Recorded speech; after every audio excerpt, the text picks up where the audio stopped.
With your mouth, you can engage in propaganda. With your money, you can support disseminating Islam. Video about jihad is going to blow your mind, so stay put and let's ride. Hi, folks, welcome to this edition of The Religious Skeptic. You have heard this word many times. What is the word jihad? What does it mean? Well, this word has two different meanings. In one meaning, or in one sense, it actually means a spiritual struggle that a Muslim must go through in order to avoid things that are haram. The second meaning to this word is the fight against the enemies of Islam. Who are these enemies of Islam? Non Muslims. They are the enemies of Islam and other Muslims who would want to go out of the radius of Islam. Now, this is a historian, Egyptian American historian, Raymond Ibrahim.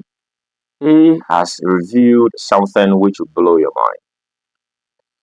He is giving us the three types of jihad, which you never knew. Let's ride. Muslims understand two stages. He starts off in Mecca. This is where he's young and where he's born and where he grows up. And this is where he starts getting his early revelations. So from, let's say, 610 to 622, those 12 years, it's what's called, when you look at the Quran, these are known as the Meccan verses. And at this time, Muhammad is essentially, as I just said, he's insignificant, he's weak, he's preaching, he's an itinerant preacher.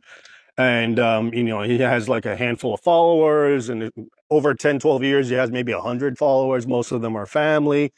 And basically, so his message is not violent. It's all about you have your religion, I have my religion.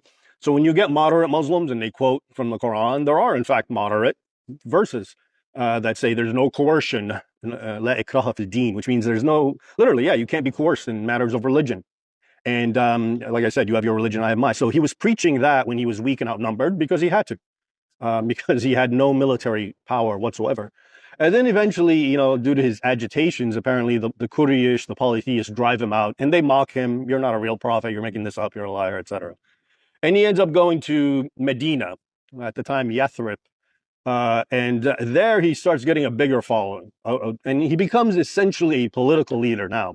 And this is called the Hijrah in the year 622. And he goes to Yathrib, and it's so important in Islam because it becomes year one in the Islamic calendar, 622. And he goes there and anyway, so he goes on the war path, and it becomes jihad. And that's just a word which means to strive and to struggle. And I always find it ironic because the apologists for Islam, or let me go back a little bit, Orientalists back in the day, Europeans, when they would translate the word jihad, and they had to do this, they would just usually translate it to holy war, which was fair. I mean, it's legitimate. You can't, when you're translating words, you can't just sit there and break it down and get into the etymology. So that's what they do. But then the apologists lately say, no, it doesn't mean that. It means strive and struggle. And it does. But the irony is that actually makes it worse. And it just shows you how multi-tentacled the idea of jihad is. Because, so yes, it does mean strive and struggle, jihad, which was introduced again by Muhammad, especially now in this final phase when he's in Medina and he's on the war path. But historically, the only way you can struggle and what is it you're trying to struggle and do? Like you said, you're trying to bring Islamic rule. You're trying to bring the glory of Allah, okay? And the logic is, and according to Islamic teaching till today, Islam must continue to spread, including by force. Not that you have to convert by force. You're not supposed to force people to convert, especially if they're people of the book, because they're kind of close enough. But Islamic law has to govern the whole globe. And so if you are a Christian or a Jew, you have to live in tribute, pay tribute, and you're like second-class citizen. And if you're not, you do have to convert. If you're a pagan, if you're a Buddhist or a Hindu, theoretically, you're supposed to convert or die. You can't even pay tribute. So I just tell you that to give you the idea. So when they do jihad and they say it means to strive or struggle, that makes it all the much worse, because historically the only way you're going to spread Islam was through force and violence. But who's going to accept it? You're not in Europe, for example, when the time came for the jihad to enter there. Europeans fought tooth and nail. I'm sure we'll get into that. But today, of course, you are able to trick people and empower Islam, not through force.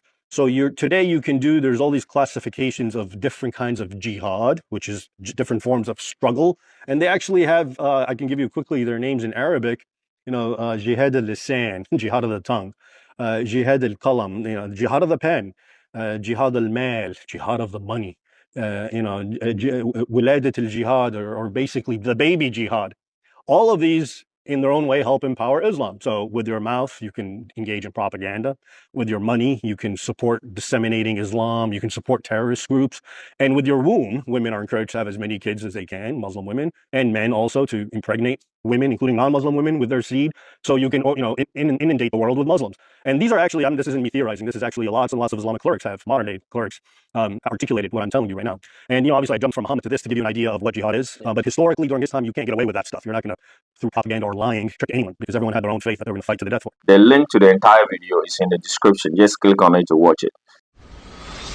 Don't forget to subscribe to the channel, give the video a thumbs up, hit the notification button so that anytime I drop anything new, certainly be the first to know. See ya.